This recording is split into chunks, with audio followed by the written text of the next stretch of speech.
volta aqui para o nosso curso sobre o patrocínio da Uniregistral. A aula de hoje diz respeito ao texto do registro sobre o registro número 7, já publicado no site da Arisp. Eu de par com agradecer ao Dr. Francisco Raimundo a oportunidade que nos concede a todos nós de nos reunirmos aqui para juntos aprendermos os saberes registrais. Quero lembrar que continua aberta a inscrição no site da Arisp para a obtenção do certificado, e já a administração da universidade me informa que estão definidos os critérios. Basta que assistam a um conjunto de 75% sobre 20 aulas, portanto, isso nos dá 15 aulas em 20, para obter um certificado. Depois, na sequência, haverá outro bloco de 20 aulas, novamente 75%, outro certificado. E não é demais lembrar a importância desses certificados, até mesmo do ponto de vista prático, né, concursal. Então, eu concito a todos a que se inscrevam no site da Arisp, da Uniregistral, perdão.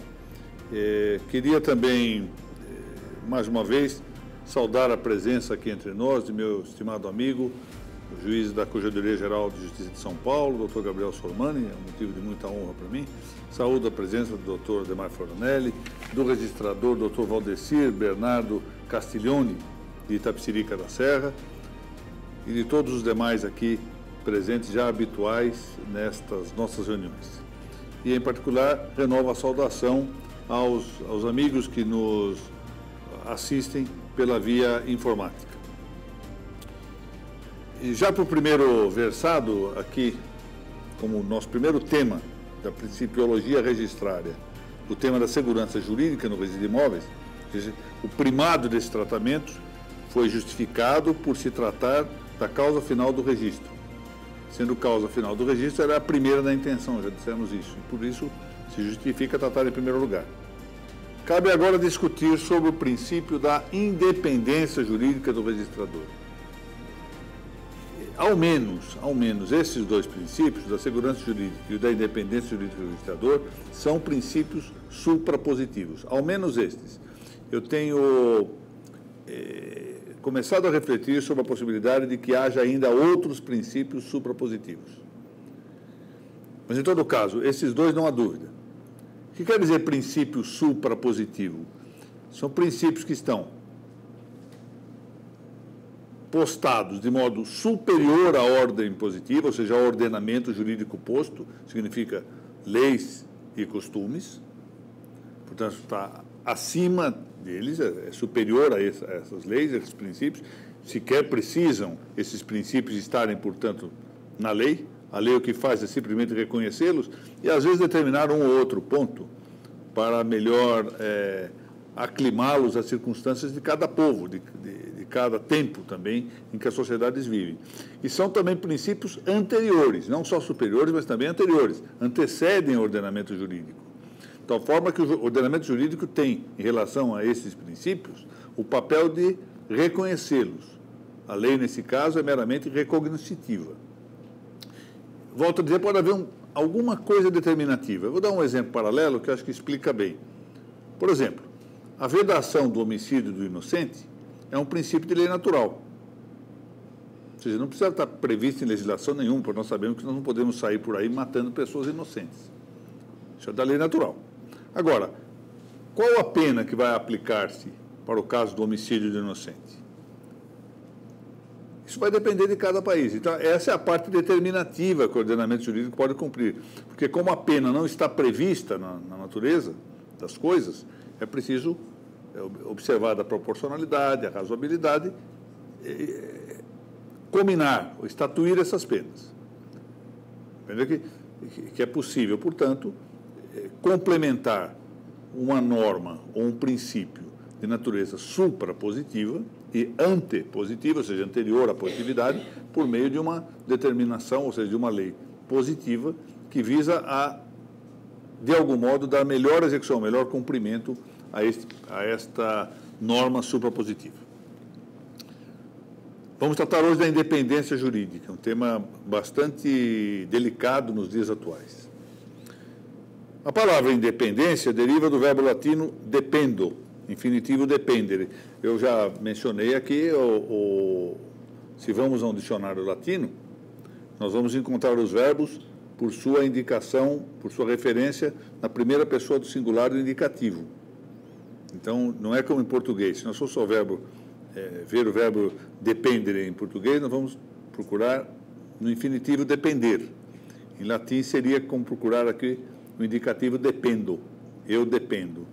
E aqui é exatamente isso, ego dependo, é a expressão verbal do indicativo, da primeira pessoa do singular do indicativo deste verbo.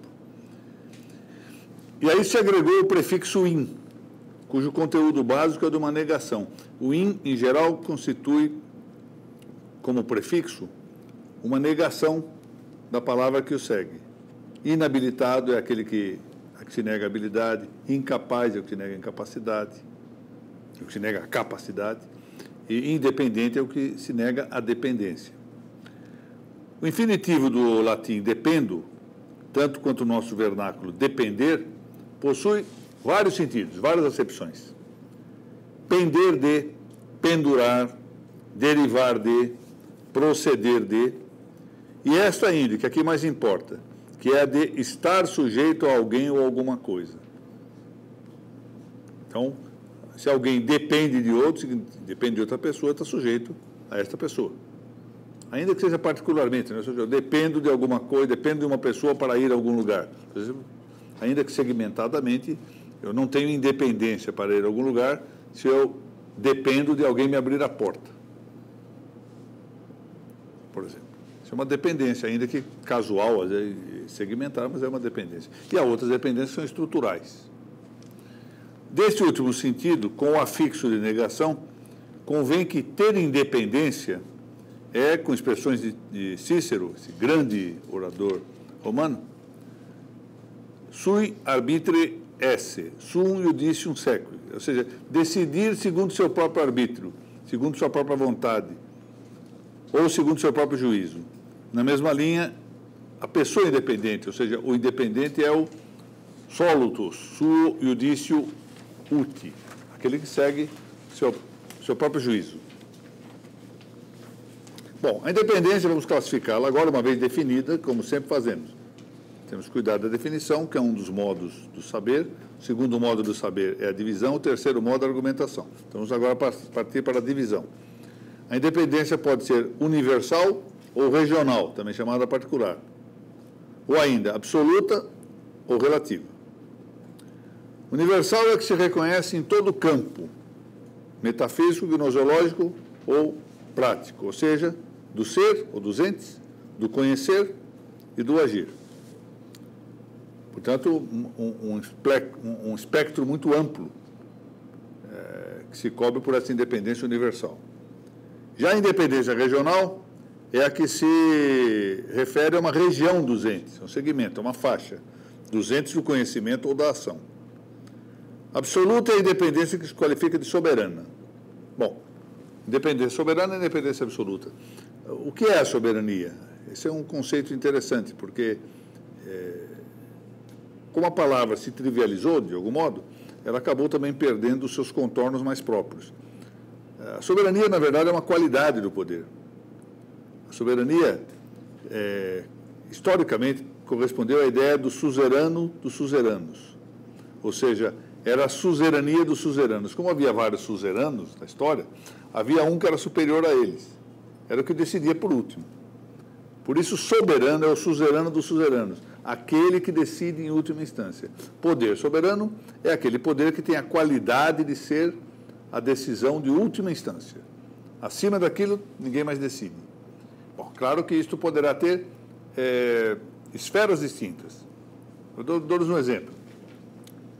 Nos vários estados nossos aqui da Federação Brasileira, quem é o soberano dos registros públicos, administrativamente? É provavelmente, eu vou dizer provavelmente, depois eu explico por que provavelmente, o Corregedor-Geral de Justiça. Eu digo provavelmente porque a Corregedoria Nacional de Justiça decide só alguns casos das Corregedorias Gerais. Então, a maior parte desses casos permanece com a soberania do Corregedor-Geral. Ele é o soberano, administrativamente. Decide em última instância.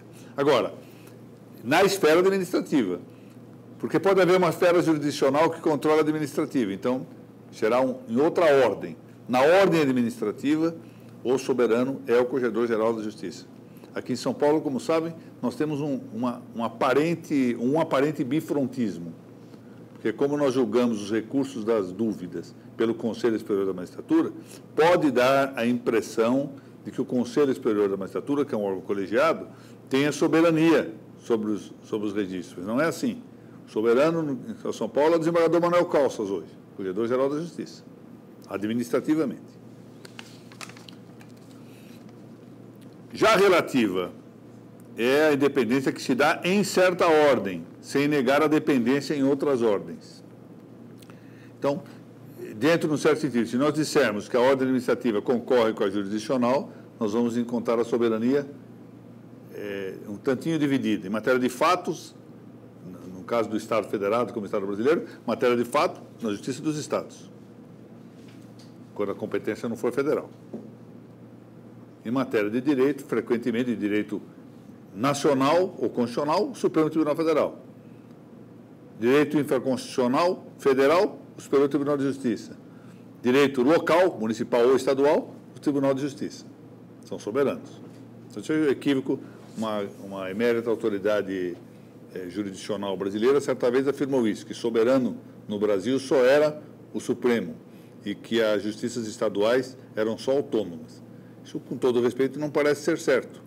Em matéria de fato e em matéria de direito local, os tribunais de justiça são soberanos. Mas que tipo de soberania? Provavelmente uma soberania relativa. Esse mesmo critério poderá matizar a minha afirmação anterior da divisão entre soberania administrativa e soberania jurisdicional. Se nós considerarmos as duas em conjunto, já não haverá soberania absoluta, independência absoluta ou soberania administrativa. Ela sempre estará sujeita potencialmente à jurisdicional.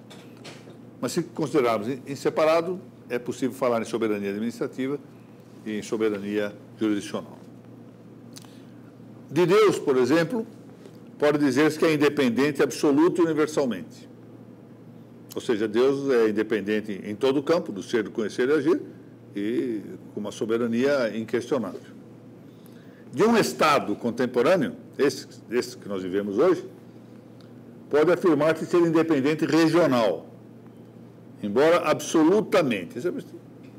A absoluteza aí é secundum quid, porque a regionalidade constitui a fronteira do caráter absoluto da soberania estatal, ou seja, dentro do próprio território.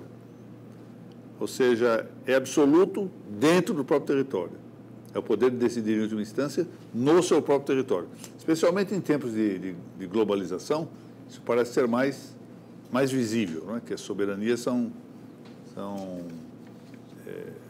questionáveis. Por outro lado, não faltaria que alguém dissesse que quando nós temos que pedir autorização para ingressar em morros ou favelas, a soberania, mesmo dentro do território, estaria muito controversa. Essa é a realidade.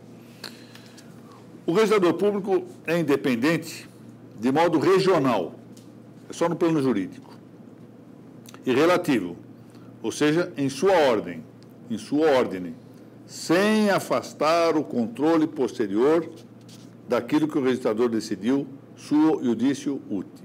Isso quer dizer o seguinte: ele só é independente no plano jurídico, no plano da qualificação, como veremos. Ele não tem independência completa. Veremos que algumas funções do registrador são funções, se pode dizer, de natureza técnica. Por exemplo, horário de atendimento público. Isso não é um problema de independência do registrador. Me lembro, o doutor Ademar se há de lembrar disso, quando a Constituição entrou em vigor, houve uma tese exageradamente empresarial na área dos registros, e alguns registradores chegaram a dizer que era possível que eles fechassem o cartório durante um mês para ir passear, pescar, etc. Entendiam como mera empresa. Isso, evidentemente, era um excesso que foi logo corrigido do ponto de vista doutrinário. Todo mundo entendeu que não era assim. Portanto, é uma independência regional. Ele é independente juridicamente na qualificação, nos atos próprios do seu ofício. não naqueles atos técnicos que colaboram para o resultado final. E também é uma independência relativa. Por que relativa? Porque ela se exerce na sua própria ordem, mas não significa que ela não esteja sujeita a um controle posterior. Então, as decisões são tomadas com independência, mas estão sujeitas a isso que normalmente se chama de, amplamente, mas de maneira imprópria, como recurso hierárquico. No caso do brasileiro, hoje, são meios para-hierárquicos de controle e que, portanto, pode sujeitar-se à confirmação ou à reforma, ou à nulidades. Perfeitamente possível. Isso não fere a independência, porque a independência ela se exaure na prática do ato dentro da sua ordem. É a mesma coisa que se passa com juízes, não é? Nós proferimos decisões, essas nossas decisões estão sujeitas a recursos e alguém pode cassá-la, pode reformá-la. Isso não fere a minha independência. Mas, observemos, o controle é posterior, não prévio. Vale dizer, a independência do registrador é de caráter particular ou regional, porque se demarca num dado espaço jurídico. Além disso, essa independência é relativa, porque não é soberana, uma vez que pode alterar-se por possíveis decisões pósteras. Portanto, não é decisão de última instância. Essas decisões pósteras são as que provêm ex alteris ordinis, ou seja, de outras ordens, de outras esferas de atuação. Por exemplo, no caso brasileiro, no âmbito administrativo, em alguns estados, decisões do juiz diretor do fórum, ou em outros estados, decisões do juiz corregedor permanente, decisões do Corregedor-Geral de Justiça, decisões da Corregedoria Nacional de Justiça, no âmbito administrativo. Ou judiciais. Perfeitamente possível que haja controle jurisdicional, não só judiciais, mas judicial e jurisdicional, por meio de mandado de segurança, uma demanda de obrigação de fazer, etc. Cabe acrescentar outra divisão, além dessas duas que já fizemos. Há uma independência jurídica latiori sensu, ou seja, em sentido lato, sentido amplo, que compreende, com uma graduação variada e interferências parciais, até com poder supressivo ou de ablação, ablatório, a totalidade das funções do registrador, sobre as quais se dirá algo adiante. Mas pode falar-se também uma independência jurídica de acepção estrita, que é a relativa à qualificação jurídico-registral. E esta já não comporta intervenções supressivas que inibam o exercício sum iudicium, ou seja, pelo seu próprio juízo, da competência própria do registrador, ou seja, a que se dá em sua ordem, quando recebe um título e o qualifica, examina se ele deve ou não ser registrado ou averbado. Em sentido amplo, pode conceituar-se a independência do registrador do seguinte modo: a faculdade de ele, no exercício de suas funções profissionais, agir ou não agir, ou ainda de escolher um meio de ação de preferência a outros, sempre segundo os limites da lei, secundum terminus legis. É isto. O registrador recebe algo, portanto, é uma função profissional, ele não é independente para a vida, por assim dizer. Tem que ser propter officium. E ali ele examina se deve agir ou não agir, e se resolve agir, se deve agir de um jeito ou de outro. Portanto, são duas especificações da sua liberdade. E sempre observada a legalidade. Esse é o parâmetro de atuação do registrador. Ele não é um independente que cria norma dentro, exclusivamente a norma subjetiva de agir, só segundo sua consciência. Não. A sua consciência é uma norma subjetiva de agir, mas está supeditada, de algum modo, à lei, porque ele responde ao princípio da legalidade. Numa acepção estrita, admite-se definir a independência jurídica do registrador do seguinte modo: a liberdade de ele, em sua ordem, ou seja, na sua ordem, no exercício da qualificação jurídica própria da função registrária, compreender fatos e leis e interpretá-los, decidindo positivamente ou negativamente sobre a inscrição de um título, com fruição de imunidade, salvo o caso de dolo. Aqui que vamos ter que explicar um pouquinho. Primeiramente, ele compreende fatos e leis. Essa tarefa compreensiva. Ele capta fatos que são objeto de um título, deve, além de captá-los, percepcioná-los pelos sentidos internos e, disso, abstrair um juízo intelectual. O juízo só pode ser, portanto, um produto intelectual. E também ele vai agir do mesmo modo na compreensão da norma aplicável, ou seja, do significado normativo que ele vai extrair da lei que ele entende aplicável a essa situação. Geralmente, isso se dá com um caminho misto de indução e dedução. Da mesma forma, para nós juízes é cômodo, doutor Gabriel, nós entendemos que nós fazemos isso também. O que fazemos, como apanhamos um processo, ou o registrador, quando está diante de um título, ele vai primeiro do fato e tem uma solução provisória. Depois ele testa a solução provisória à luz do fato. Volta ao texto. É um caminho de ida e volta, ou seja, de indução do fato à norma, de dedução da norma ao fato. Até que ele encontra, diante de um quadro normativo mais amplo, qual a melhor solução para o caso. É o que nós fazemos quando decidimos. Ou seja, quanto mais complexo seja o caso, mais complexa também é essa operação. Mais trabalho de meditação. Mas ele compreende, inicialmente, fatos e normas. E, em seguida, interpreta. Interpretação, os positivistas confundem interpretação com compreensão. Não são a mesma coisa. A interpretação é uma ponte. Em uma aula futura, eu falarei sobre isso. A diferença entre interpretação e compreensão. Mais à frente. Mas já deixo antecipado.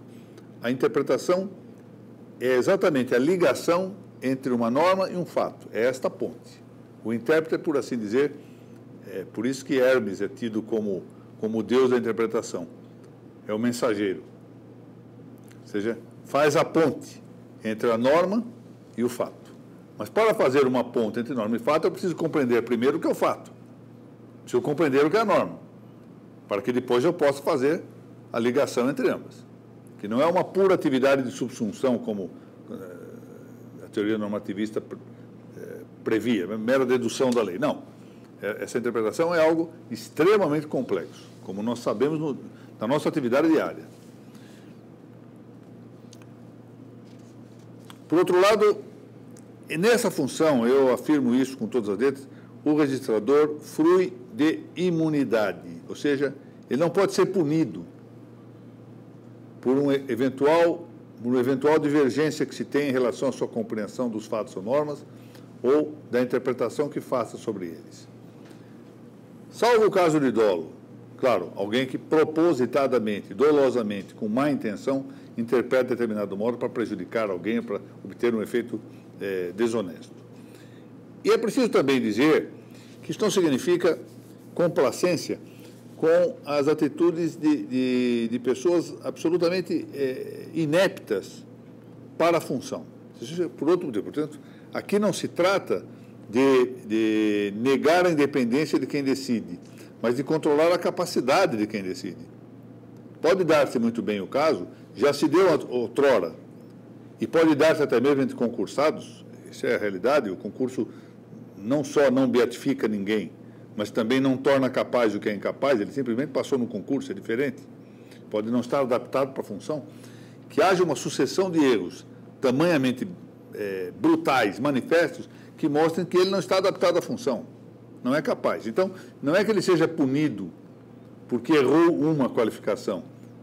Ele pode, eventualmente, até ter o perdimento do cargo por ser inapto para ele. É diferente. Isso não quer dizer que depois que passe um concurso pode fazer o que quiser e continuar errando. Isso se passa também com a magistratura. Né? Por isso mesmo que se tenha período de vitaliciamento, um exame adequado para verificar se está ou não adaptado à função. Mas quando eu digo que, salvo o caso de dolo, eu afasto, e esta crítica que ainda continua a dirigir a Lei de 1935, no artigo 22, que não distinguiu, melhorou a nova redação, mas não distinguiu suficientemente as situações, eu afasto o caso da culpa. A culpa na má compreensão do fato, a culpa na má compreensão da norma, a culpa na interpretação.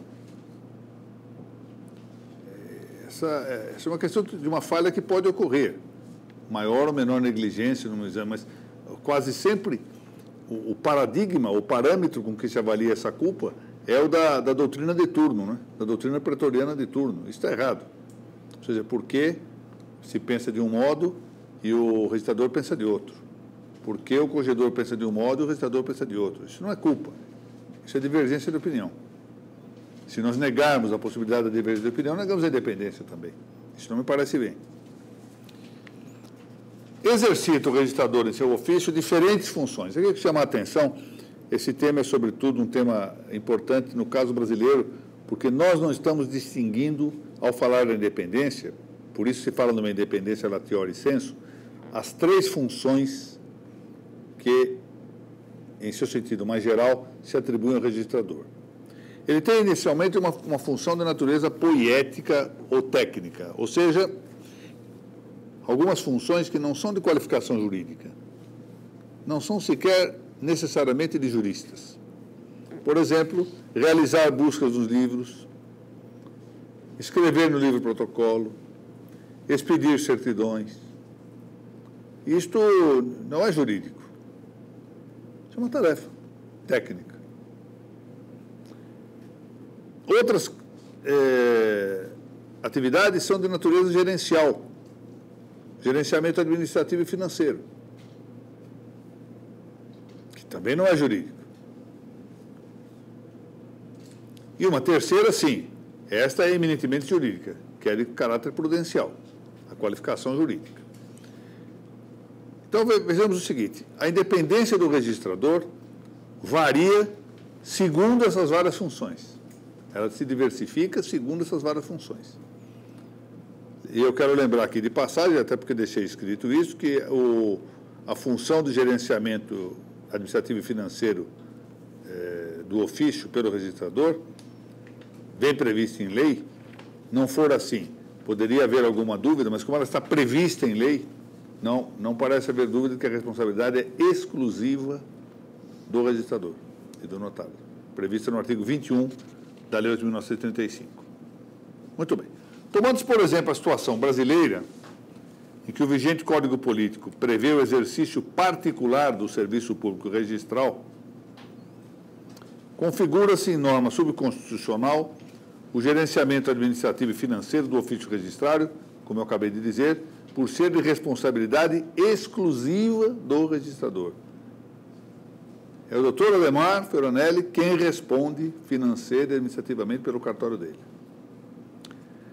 Deve admitir-se, a partir de que esta previsão de uma responsabilidade exclusiva, embora diretamente referível a efeitos de gerenciamento administrativo e financeiro do ofício, pressupõe a independência da gestão. É evidente. Eu não posso responsabilizar exclusivamente uma pessoa se ela não tem independência para a realização dos seus atos. Aí faltaria o vínculo de imputação. Só posso responsabilizar exclusivamente uma pessoa se esta pessoa, seja por si, seja em determinado caso, civilmente, por ato dos prepostos, tem um certo domínio dos atos a praticar. O contrário não teria sentido. Portanto, está implícita a indicação de independência da gestão. A despeito disso, o status de serviço público dos registros, que o mesmo dispositivo constitucional do caput do 236 enuncia de modo explícito, anuncia um binômio tensivo, como sabemos, serviço público e gestão privada. E isso repercute, reflete, de algum modo, no âmbito da independência e da responsabilidade exclusiva do registrador no gerenciamento administrativo e financeiro de seu ofício. Eu vou dar um exemplo já. Com efeito, há muitas equações, tensivas todas, às quais se submete a prestação do serviço público registral. Por exemplo, uma exigência tecnológica, eu tenho que ter a qualidade atualizada do serviço. Frequentemente é isso, precisa melhorar o serviço, que a prestação tem que ser eletrônica, assim, exato. Uma exigência de natureza, uma equação de natureza econômico-financeira, exigência de investimentos, manutenção da expectativa de retorno e de ganhos legítimos, eficácia, serviço com o menor custo possível, eficiência, serviço com a melhor qualidade possível. Ou seja, há uma série de equações, na verdade são 10 equações, eu mencionei só algumas aqui, 10 equações que se embutem, se implicitam no ajuste de delegação, no contrato bilateral de delegação. Pois bem, isso, de certo modo, estando implícito no contrato, está sujeito a uma certa pressão pelo Poder Judiciário. E está bem isto. Mas, com um exemplo, eu penso que esclareceria melhor do que com uma digressão de natureza abstrata. Imaginemos que no cartório do Dr. Adhemar haja um atraso na expedição das certidões. O cartório vem expedindo certidão com 40 dias de prazo, excessivo. A corregedoria fica sabendo, e a doutora Tânia Wali, nossa querida amiga e corregedora da primeira vara de delitos públicos, vai lá, doutor Adhemar. O senhor tem que resolver o problema aqui. Eu estou vendo que o senhor tem 10 funcionários datilografando ou digitando matrículas. E, durante o dia, pelo que eu sei, esses 10 funcionários ficam 4 ou 5 horas tomando café porque não tem serviço bastante para fazer. Então, eu recomendo que o senhor coloque 5 desses funcionários aqui para expedir as certidões ali.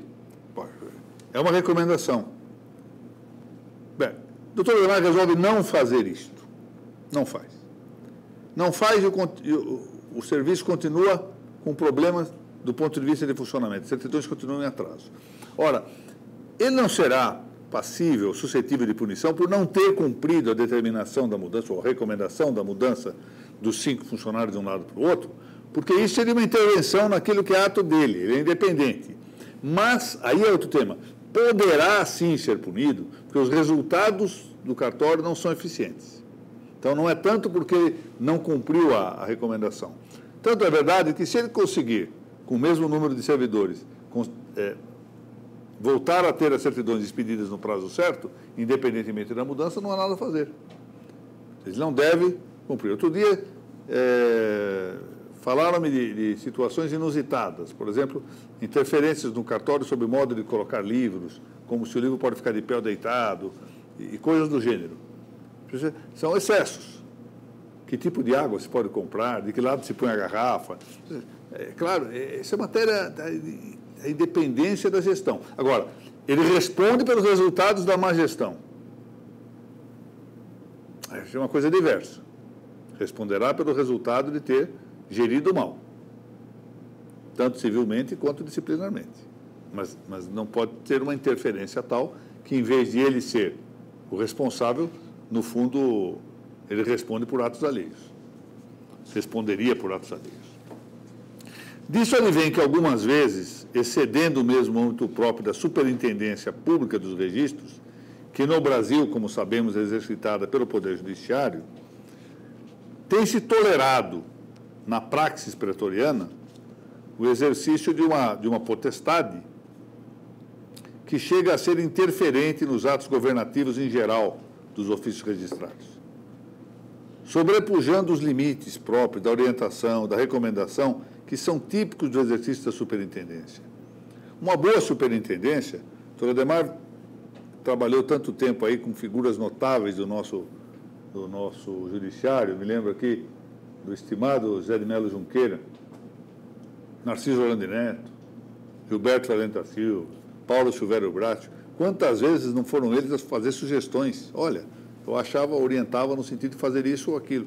Porque, às vezes, os juízes estão num outro posto de observação. Como eles veem a prática de vários cartórios, e como não estão no ambiente de fronteira, é como um general que esteja vendo o combate do alto de um posto. Então, às vezes, ele vê coisas que quem está na fronteira não vê. Em geral, aquele que está no campo de batalha vê muito mais coisa, está sofrendo mais, vê mais a peculiaridade, as coisas pontuais. Mas quem tem um outro posto de observação, às vezes, faz sugestões muito prudentes sobre a alteração de rotinas de serviço. Isso é orientar, isso é recomendar, não é interferir, não é determinar que se faça.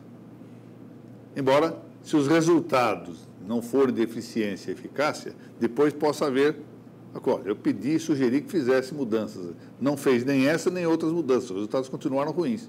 Então, a punição vem não porque não se cumpriu a determinação que não havia, ou seja, a recomendação e a orientação, mas isto sim porque não obteve os resultados que eram exigíveis.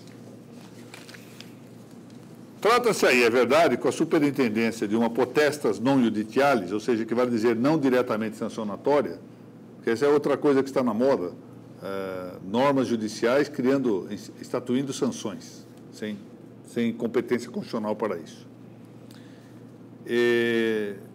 Poder que não deveria contar com essa potestade de legis diferentes, ou seja, de fazer leis. A Constituição não prevê competência do Poder Judiciário para instituir leis em matéria de doença judicial, mas que se tem de fato admitido sob o modo de um poder quase hierárquico. É dizer que se vai além não só do estreito campo da mera fiscalização de atos, que está prevista na Constituição, e isto é o que corresponde ao sentido de inspeção, não é? O poder de apreciar e decidir sobre a legalidade de um ato e o mérito, ou seja, sua conveniência e oportunidade, mas que se ultrapassam até os contornos próprios da superintendência, admitindo-se a expedição de ordens, quando não mesmo uma correlata atuação disciplinar. Nesse estrito domínio da gestão administrativa e financeira dos ofícios, entretanto, as intervenções excedentes da mera superintendência parecem conflitar com a normativa, quer constitucional, quer infraconstitucional. Admite-se a normatividade soft, isso é uma normatividade leve, que consiste na expedição de recomendações e de orientações para o gerenciamento dos cartórios. Aquilo que há pouco me referi. Como indicação de uma vontade política do poder de superintendência. Mas isso é muito diverso de permitir a extração de ordens. Uma coisa é recomendar, uma coisa é orientar, aconselhar. Faz parte, quase, digamos, de uma potestas paternal que o judiciário deve ter em relação aos registradores e às notas. O judiciário frequentemente tem perdido essa ideia de que cuidar dos registros das notas faz parte das funções judiciais, tal como elas historicamente vieram a constituir a instituição judiciária no Brasil, mas que está presente na Constituição Federal. Não é algo estranho. Ou seja, os registros e as notas fazem parte da família do judiciário.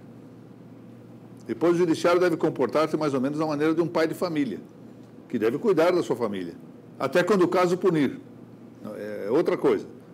Mas deve entender que isso faz parte da sua família. Por isso, eu dizia que uma coisa é, pois, dar orientações, dar recomendações, a normatividade soft. Outra é expedir ordens, às quais ordens não tem faltado alguma vez um acréscimo de sanção, com que mais essas ordens aparentam conflitar com a ideia de gestão privada do serviço registral e com a de sua responsabilidade exclusiva pelo registrador. Ao que nós temos chamado de déficit privatístico, ou seja, uma deficiência por excesso de privacidade, aquilo que eu lhes disse, a ideia da taberna da esquina, ou seja, converter os registros e as notas em uma tenda de comércio ou de algo que o valha, ou seja, faço o que eu quiser aqui, é um serviço público. E aqui, observemos, serviço público não quer dizer serviço estatal. Há serviços públicos que são não estatais, porque organicamente nasceram no ambiente da comunidade. Então, pensamos, por exemplo, serviço médico. Serviço médico é um serviço público, de interesse de toda a comunidade. Serviço educacional é um serviço público, de interesse de toda a comunidade. Não necessariamente estatal. Os particulares podem exercer, sob um certo controle, exatamente porque é um serviço público. Nós temos constantemente nos equivocado com essa expressão serviço público, fruto do positivismo e do estatalismo que dominaram o século XX. Não nos esqueçamos que o século XX foi o século dos 3 socialismos, né? Socialismo marxista, socialismo nazista, socialismo fascista. Nós estamos muito acostumados com essa ideia de considerar o público exatamente igual ao estatal. Isso não é verdade. Isso não é verdade. Isso é uma confusão de termos. E a própria norma do artigo 236 caput da Constituição Federal constitui, na verdade, em parte um mito, ao falar em serviço público e, sobretudo, em falar em serviço público delegado. Não há delegação de um serviço público. O Estado nunca foi o prestador fundamental do serviço de notas e registros. Isso é uma função da comunidade. Portanto, não tem que delegar nada. A única coisa que se delegou foi a potestas da Fides Pública. Isso é de admitir. Portanto, em parte, essa norma é mítica, é uma ficção. Isso não é verdadeiramente delegar uma coisa que nunca foi minha. Eu não posso delegar uma função que eu nunca tive. Mas está escrito, né? Muito bem. Há esse chamado déficit privatístico, que consiste numa autonomia excludente de fiscalizações pela entidade que se diga delegante. Ou seja, o que se quer é o seguinte, olha, o que é o déficit privatístico? É exatamente esse excesso. Olha, o serviço deixa de ser público, é privado. O dono do... Aqui nós temos um fruteiro aqui embaixo, que é muito famoso. Um tipo, aliás, que, pelo que já soube de notícias que me deram, sabe trabalhar muito bem, porque deixa levar sem pagar, não, paga outro dia, volte quando quiser para pagar, você sabe trabalhar muito bem. Mas se ele quiser, por exemplo, sexta-feira que vem é feriado, eu vou fechar na quinta, isso é um problema dele. O serviço é particular, ele faz o que ele quer. Vou tirar um mês de férias, vou pescar em tal lugar, ele fecha e vai embora. Isso não se passa no ambiente do serviço público. Não é possível. O excesso do privatístico esteve nisso, em não querer, na verdade, nenhum tipo de fiscalização. Foi um equívoco inicial, e, aliás, que rendeu politicamente frutos muito desastrosos na leitura do caput do 236. Quero aqui até mencionar um episódio muito interessante, porque o famoso tabelião aqui de São Paulo, Antônio Albergaria, que era um tipo peculiar, não é, doutor Ademar? Peculiaríssimo. Ele tinha uma inteligência notável, mas muito peculiar na maneira de ser. Eu estava juiz na primeira vara de registros públicos e era, portanto, então, corregedor permanente dos registros de imóveis, dos títulos e documentos e dos protestos aqui da capital de São Paulo, não das notas. O Albergaria era notário, mas ele invadiu a minha sala aos gritos no dia seguinte da promulgação da Constituição de 1988 e gritando o seguinte: vitória de Pirro. Se eu não entendi. Ele falou, esse 236 não quer dizer nada. Cada um que puxar de um lado leva. Ele tinha razão. Aqueles que digladiavam em torno do texto do 236 e brigavam fortemente à altura da elaboração da Constituição, estavam ambos festejando. Os dois lados opostos festejavam vitória, cantavam vitória. Era a prova exata de que o texto era ambíguo. E provavelmente, depois se descobre, a teoria do direito constitucional espanhol evoluiu muitíssimo nos últimos anos. E nem sempre pelos bons caminhos, mas a verdade é que, em alguns aspectos, isso deve ser louvado. Ela tem uma tese chamada tese do circiterismo constitucional. O que é isso, circiterismo? Vem do latim circiter. Circiter quer dizer mais ou menos. Propositadamente se faziam normas anfibológicas, normas ambíguas. Por que se fazia isso? Politicamente, para conseguir aprovação. Porque chegava um momento em que os lobbies e os enfrentamentos dos grupos políticos dentro de uma Assembleia Constituinte, falando aqui da Espanha, chegava a um ponto tal de enfrentamento que não haveria maioria para aprovar nem de um lado nem de outro. E, portanto, isso causava um entrave ao processo legiferante constitucional. Mas não só isso, porque se permitia, então, que a legislação subconstitucional viesse depois escolher o lado que bem entendesse. Porque como as compreensões e interpretações podiam ser livres, um verdadeiro livre exame do texto, porque o texto é ambíguo por si próprio, pois o legislador infraconstitucional, com menor exigência para legislar, escolhia o lado que pretendesse. O caso típico brasileiro.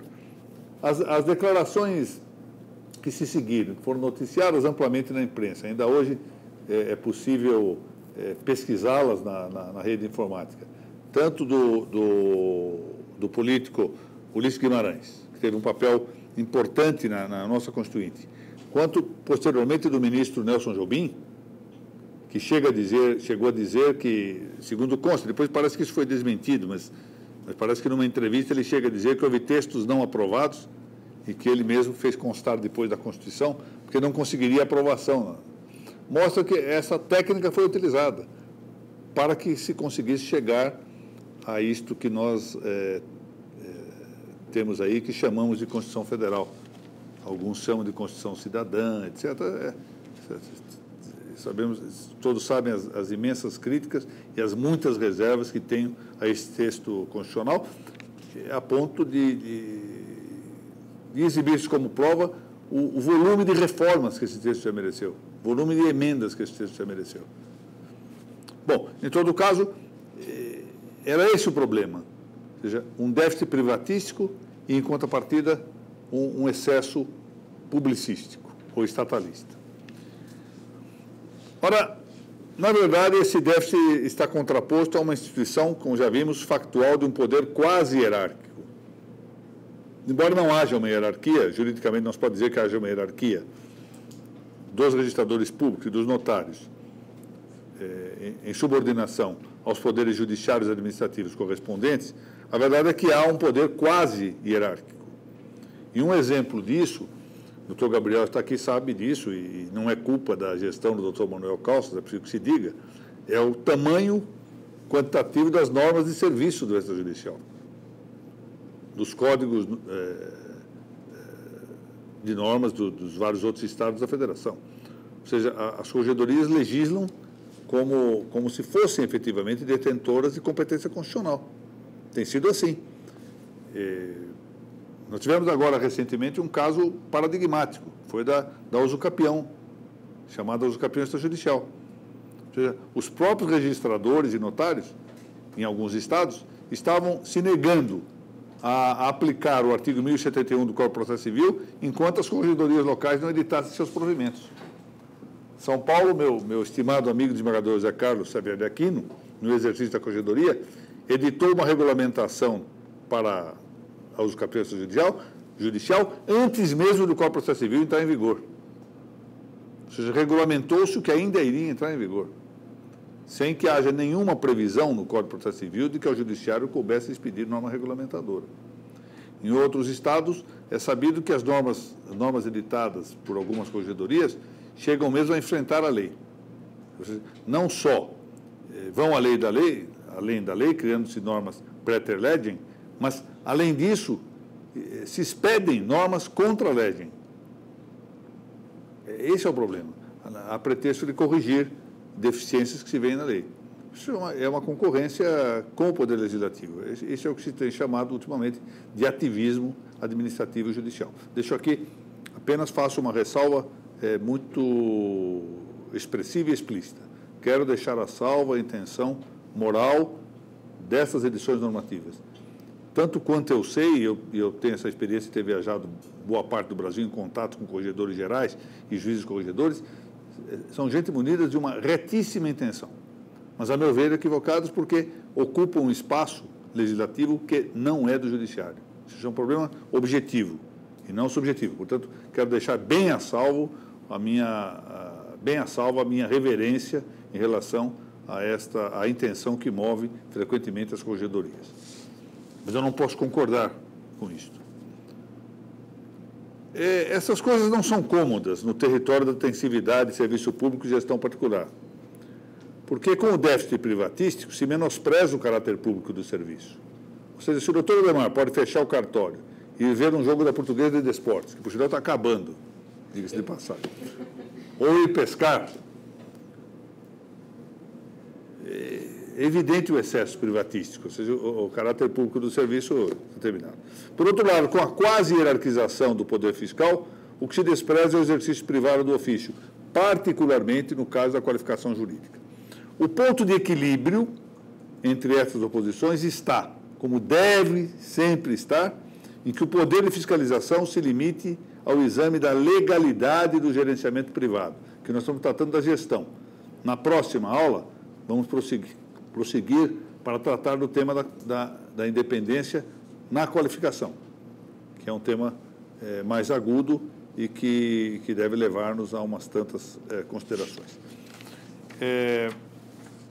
Nós, então, encerramos com isto o registro sobre o registro número 7. Eu quero, ainda uma vez, agradecer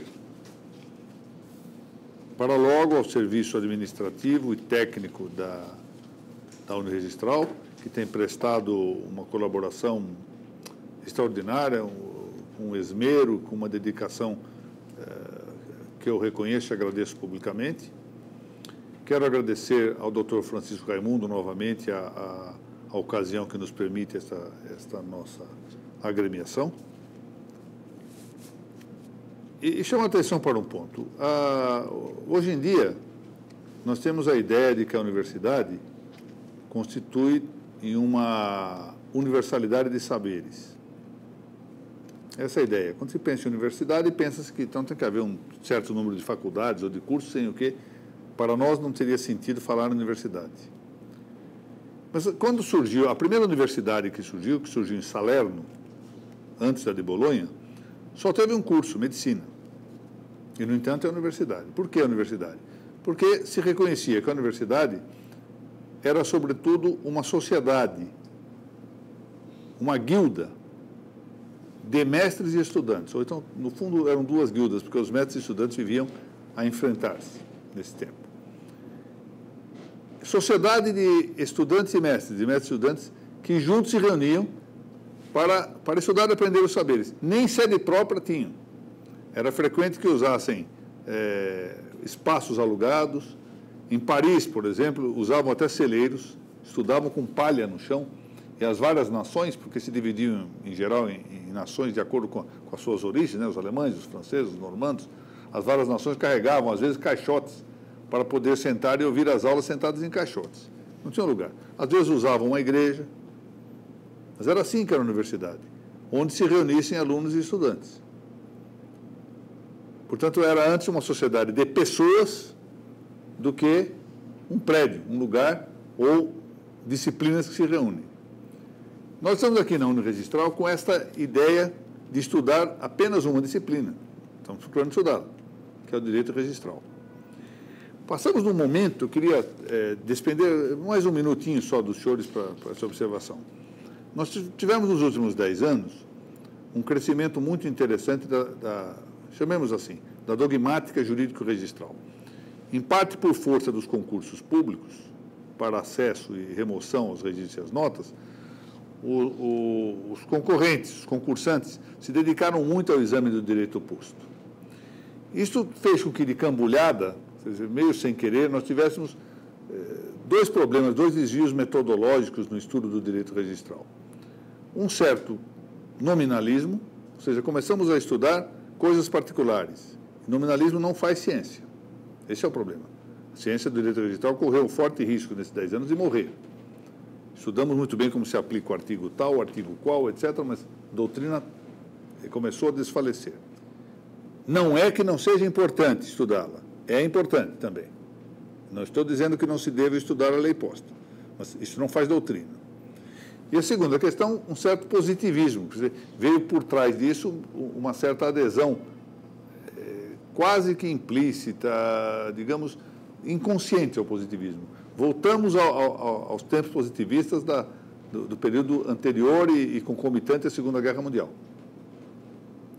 Fizemos novamente um traslado para o normativismo. Em determinado momento, e isto eu saúdo com bons olhos, as pessoas começaram a acordar para o fato de que esta aposta no normativismo jurídico e no nominalismo levava a um resultado desastroso do ponto de vista de manutenção da instituição. Porque bastava que o legislador alterasse uma vírgula numa regra de lei para destruir todas as ilusões. Basta isso, cancela a norma tal. E desaparecia, né, uma série de garantias que se poderiam obter. E era preciso, portanto, recuperar um pouco o estudo do direito registral como doutrina, para até mesmo realçar a importância e o papel dos registros e dos registradores. E isso nós estamos conseguindo fazer aqui na Uniregistral, em continuidade aos cursos anteriores que já havíamos proferido há 2 anos, 3 anos, né, doutor Ademar, que estamos reunindo o grupo presencial há 3 anos. Então, hoje já parece-me que nós estamos numa situação, nesse aspecto, melhor do que estávamos há 5, 6 anos atrás. É uma reação pequena? É uma reação ainda pequena. É um grupo de grande valor e de qualidade, eu reconheço, mas ainda quantitativamente pequeno. O que nós precisamos, e este é o ponto fundamental, é que aqueles que nos assistem pelos caminhos eletrônicos, pela via informática, e a gente no Brasil inteiro, e eu aqui aproveito para saudar a doutora Margarete Maia, lá da Fortaleza, que nos assistiu da Bélgica e de Coimbra. Esteve na Bélgica e em Coimbra e nos assistiu lá. Chamar a atenção para o fato de que nós precisamos expandir isto. São esses grupos de fora de São Paulo que é o nosso objetivo hoje principal. Quando se falou muito em escola paulista do registro, só se quis significar com isto que aqui havia um ponto de expansão, mas também um ponto de hospitalidade. Nós estamos efetivamente abertos a muita gente boa que está fora do nosso alcance pessoal. É que fisicamente nós vivemos aqui, mas eu queria lembrar aqui do pessoal do Maranhão, da Mirella, da Rossane, da Rosseline, dos dois Tiagos, gente excelente, e lembrar a Carolina Roberto, que eu já mencionei até na aula passada, lembrar da Pamela Maia, no Rio Grande do Norte, a Margarete Maia, que eu mencionei, do Ceará, a Carolina Alice, de Goiás, a Luciana Hardman, que eu sempre refiro, do Mato Grosso, a Graziele Hopfer, do Paraná, e assim por aí afora. Temos um número de gente, agora temos aí a Manuela, lá de Araxá, e temos gente nossa aqui também, que não pode comparecer, mas está disposta. Vamos lembrar da Marcela Martins, que é sempre um apoio aqui para nós. Ou seja, nós temos um grupo. Na Bahia tem o Vinícius, a Ellen, a Simone. Ou seja, nós temos um grupo já hoje. O que nós precisamos é fomentar que esse grupo faça também ele a divulgação da doutrina, que esse grupo se esforce por ele também ser um difusor e retificar aquilo que nós errarmos aqui e contribuir para... O que nos importa é a instituição. Nós todos provavelmente passaremos antes que a instituição acabe. Temos que deixar aqui uma contribuição, que é uma contribuição que acho que o nosso Brasil merece, os nossos filhos merecem, os nossos netos merecem, e vocês também merecem. Portanto, eu agradeço e vamos continuar estudando. Tá bem? Muito obrigado e até dia 9, que é a próxima semana.